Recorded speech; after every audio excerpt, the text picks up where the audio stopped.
Well, I must admit I was a little worried. The interview didn't seem to be going as well as I hoped. You're too modest. I was just saying to Meg Morris, you handled the press very well. How did her interview go?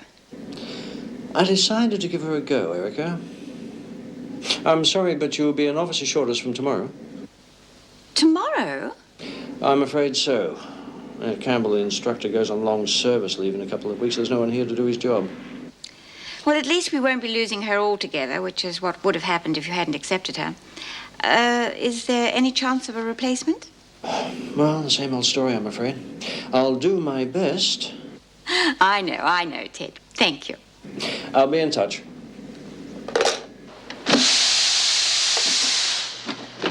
Oh, come on, Hazel. Come away from that door and do some work. Standing there isn't going to make her get here any quicker. I want to see what that bastard journo wrote about me. George is going to go right off his brain when he reads it. Yeah, well, if it's that bad, Mrs. Davidson will change her mind about the conjugal visits. I don't give a bugger anyway. No one wants to visit me. Well, you're bloody selfish, you are. Shut your face! Oh, shut up, both of you. Here she comes. Extra, extra, read all about it. Prison officer up on immoral charge. Oh, break it down, Lizzie.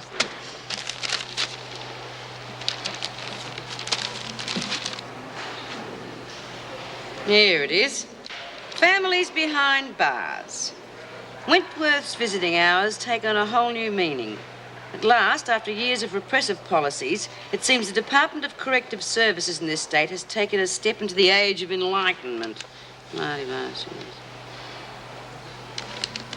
Listen to this.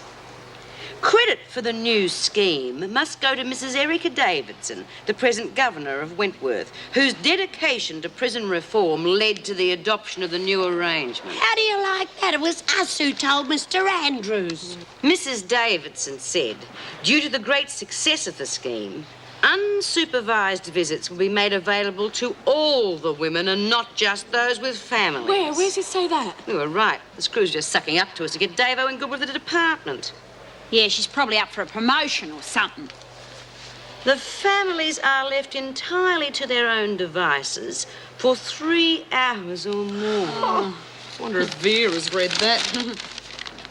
Oh, no. Listen to this. Hazel Kent, an unmarried mother, was allowed the first visit in the new facility with her de facto husband. Bastards! My mother thinks we got married in Queensland years ago. Never mind, love. You can explain it to her. She'll understand. But why should she have to explain? Why should Hazel have to explain to anyone? And why do they think they can write anything they damn well please about us as if we have no rights at all? Yeah, I bet they asked Davo what they could write about her. You bet they did. And the department comes up smelling like roses. So what? There's nothing we can do about it.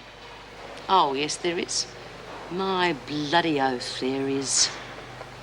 I'm only going by what it said in the paper, Mrs. Davidson. Available to all women, it said. I am aware of that, Chrissy, but the press does tend to misquote sometimes. I know me and Mick ain't married, but if we'd have met on the outside, we would have done. And we have got Elizabeth. By rights, I shouldn't allow him to visit at all. He is an ex-prisoner. I know that. And I'm ever so grateful, honest.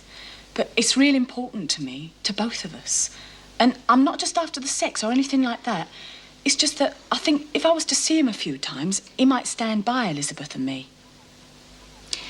How long has he been out of Barnhurst? 6 months. Is he on parole? Oh, no, clean as a whistle. He's got himself a regular job and a really nice little flat. All right, Chrissy, I'll put you on trust. I had intended to consider the general unsupervised visits much later, but you can be our trial case. Don't let me down. I'll arrange for you to see him tomorrow. Thanks ever so much, Mrs. Davidson. You won't regret it. All right, then. Are we all agreed? Blood oath. Count me in. Hazel? Oh, I suppose so. Okay, then. We spread the word around to the rest of the blocks. We're not going to let the screws step all over us just so they can get their promotion. Hey, guess what? That newspaper was right. Davo is going to allow unsupervised visits. She's letting Mick come in tomorrow. Tough luck. Bloody marvellous luck, you mean? Old Chrissy's eyes are going to be shining tomorrow, girls. I said tough luck because it won't be happening. We just took a vote. We're not going to play the screws game anymore, and we're boycotting the visiting scheme. And that means everyone.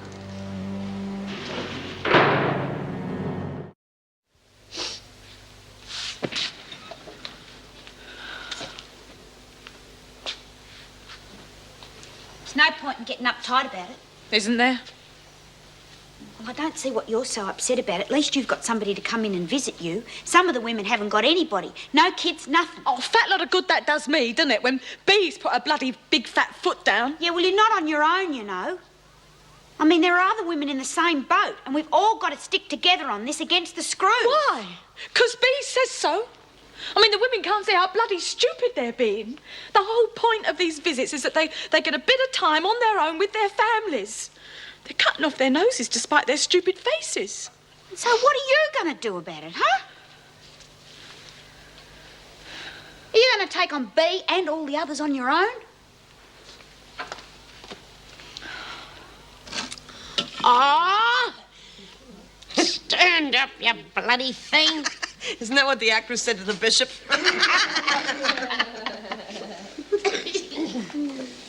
It's very good. Pottery's one of your strong points. Thanks. Have you heard from Ken Pierce yet? I don't even know whether I got my letter or not. Well, of course he did. They're not censoring the mail now. Well, that's quite a feather in your cap, isn't it? Did Mrs. Davidson also pat you on the back for the conjugal visiting suggestion? What are you on about, Bee? Don't you read the newspapers? She really stole your thunder. I bet it got her in good with the department. Well, surely you don't think she's after any personal credit. She was simply the spokeswoman for the prison. Wouldn't have done her any harm, though, would it? Look, Mrs. Davidson usually plays pretty fair with us. And I can understand you wanted to keep in good with the boss. But I am not going to stand by and watch those screws abuse these women's rights. Not for a departmental pat on the back. That's not true, Bee. Well, nor was the article. Left alone to their own devices, it said. Oh, yeah, if you don't mind Vera as an audience. And what about the bit about Hazel not being married? Mrs. Davidson actually stopped the interview because she thought it was heading towards sensationalism. Otherwise, she was amazed at how positive it was. I mean, with good publicity like this scheme could spread to other prisons. Well, I suppose it could, if it was successful. There's no reason why it shouldn't be. Oh, yes, there is. We won't be in it. This scheme was for your benefit. It was even your suggestion. Well, not according to the newspapers, it wasn't. And all the women are boycotting? 100%. Come in. Can you spare 5 minutes? Of course, Meg. I've been trying to catch up with you all day. I'm just about to sign off. My last day as a prison officer. I can't believe it's all happened so quickly. We should have arranged a little party for your Oh, retirement. please, no send-off speeches and flowers. I couldn't stand it. Especially as I'll be back in a week or so wearing my welfare officer hat. Well, we won't be seeing as much of you in here. If you are as successful a parole officer as you were a prison officer, then most of your work will be outside Wentworth. Thank you. I can't say I won't miss you, Meg, but I know you're doing this job for all the right reasons.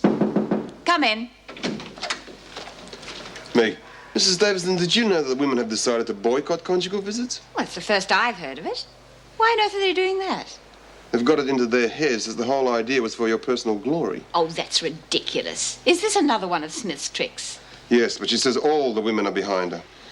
I wonder. It's one thing to support Smith with a campaign for better food or something, but when it concerns their families, I don't think she'll get their support. Chrissy Latham certainly won't give up her visit without a struggle. I think it could lead to trouble. I agree. Smith's capable of enforcing her will on most of the women. I know, but I didn't think she would now that we've lifted the ban on Ken Pierce. It's a privilege she could lose. Was their relationship really that strong? Excuse me. Erica I Davidson. think it was a little more than wishful Yes, thinking on that's both right. their parts. Would you notify Nothing reception, happened. There please? wasn't time. Thank you. But he certainly had a remarkably steadying influence on her. I'd like to meet the man who could work such miracles. Well, now's your opportunity. He's here to visit Smith. I'm on my way. I must be off too. I want to say goodbye to the women before I go. Righto, Meg. Thank you for your support in the past, and please try to make as many classification meetings as you can. It's all very well for the department to transfer Meg out of here at a day's notice, but you'd think they'd try and help with the replacement. Well, no doubt an application's gone through. Good afternoon, Mr. Fletcher, Miss Bennett. I understand arrangements have been made for me to see B. Smith. Well, you won't be taking that in. No, of course not. I'll leave it in your good care, if that's all right. You'll have to be searched first. Take your jacket off and empty your trousers pockets, please. Well, I made sure I brought nothing in. I don't want this visit to end up like the last one. You can be sure it won't. You must be Ken Pierce. Yes, that's right. Don't tell me I was expected. David Andrews, the education officer. Just a minute. Oh, come on. One of the disadvantages of being a celebrity.